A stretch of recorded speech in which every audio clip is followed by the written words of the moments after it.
aunt will be down presently, Mr. Nuttall. In the meantime, you must try and put up with me.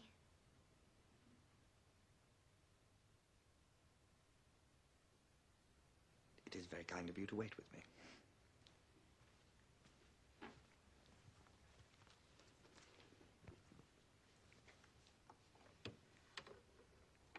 Your aunt, Mrs. Sappleton. I'm looking forward to meeting her, I'm sure. Do you know many of the people around here? Hardly a soul, I'm afraid. My sister stayed at the rectory 4 years ago, and she's given me some letters of introduction. Oh. Oh?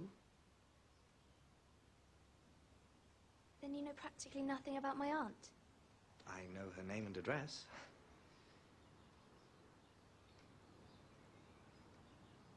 Her great tragedy happened just 3 years ago.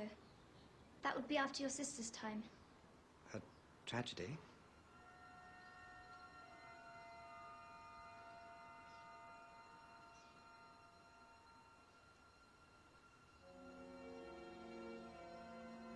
You may wonder why we keep these French doors open on such a cold afternoon. It is quite warm for the time of year.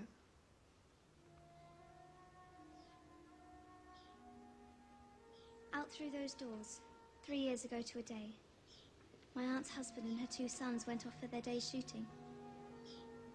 They never came back. Crossing the moor to their favourite snipe shooting ground, all 3 were engulfed in a treacherous piece of bog. Their bodies were never recovered. That was the awful part of it. No grave, no marker. Poor aunt thinks that they will come back someday, they and the little brown Labrador that was lost with them, and walk in as they used to.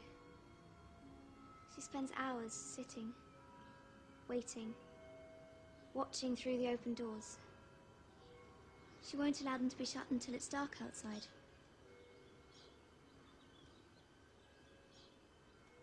Oh, I'm sorry. Do sit down, Mr. Nuttall.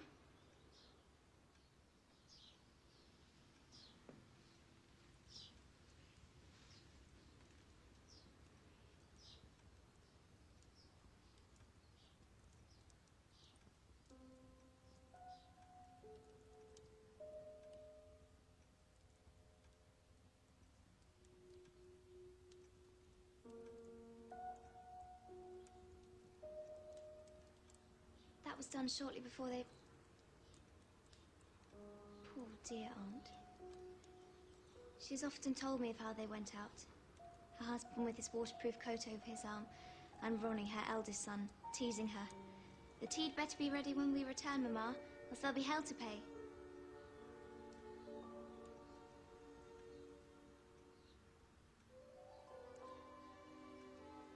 Do you know? Sometimes, on still, quiet evenings like this, I almost get a feeling that they will all just walk in through those doors.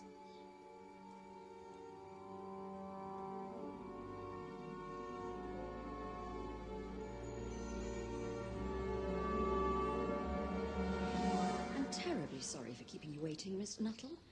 I hope Vera has been amusing you. She has been very interesting. Oh, I hope you don't mind the French doors. My husband and my sons will be home directly from shooting, and they always come in this way.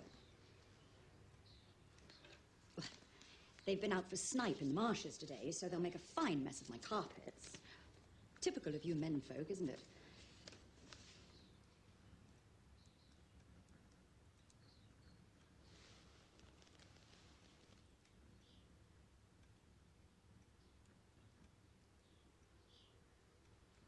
They're calling it nervous exhaustion. It's in the family. As you know, my sister...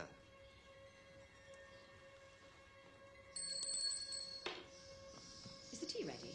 Make sure it is. I seem to remember your sister. Yes. sweet lady. Yes, your sort don't come down so much anymore.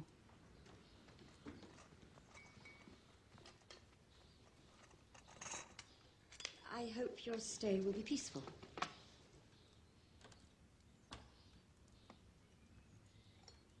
Are you a shooting man, Mr. Nuttall? Milk? Just a little. It hasn't been the same these last few years. The rain and the mud, you see. It's made an infernal quagmire at the marshes. The doctors agree in ordering me complete rest. An absence of mental excitement and anything in the nature of violent physical exercise.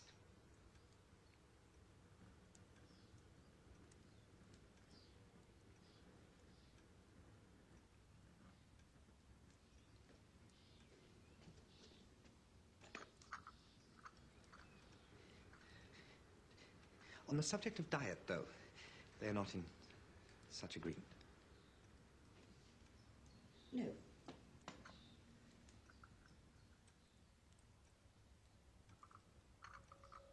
Oh, here they are at last. And don't they look as if they're muddy up to the eyes?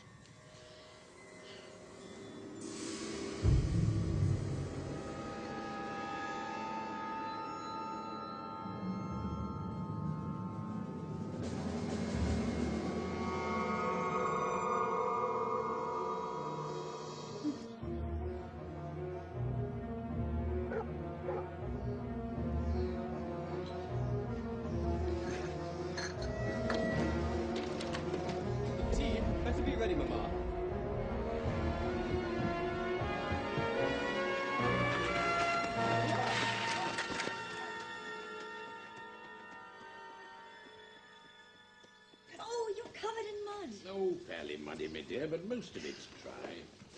They'll need to get used to it if we go to war. Oh, please, let's not talk about that. We'll be home by Christmas, you'll see. Check. Who was that who bolted out as we came up? The most extraordinary man, a Mr. Nuttall. He talked about nothing but his illnesses, and then he dashed off without a word of goodbye or apology when you came in. I expect it was the Labrador. He told me he had a horror of dogs. He was once hunted into a cemetery on the banks of the Ganges by a pack of pariah dogs and had to spend the night in a newly dug grave with the creatures snarling and grinning and foaming just above him. Enough to make anyone lose their nerve, I dare say.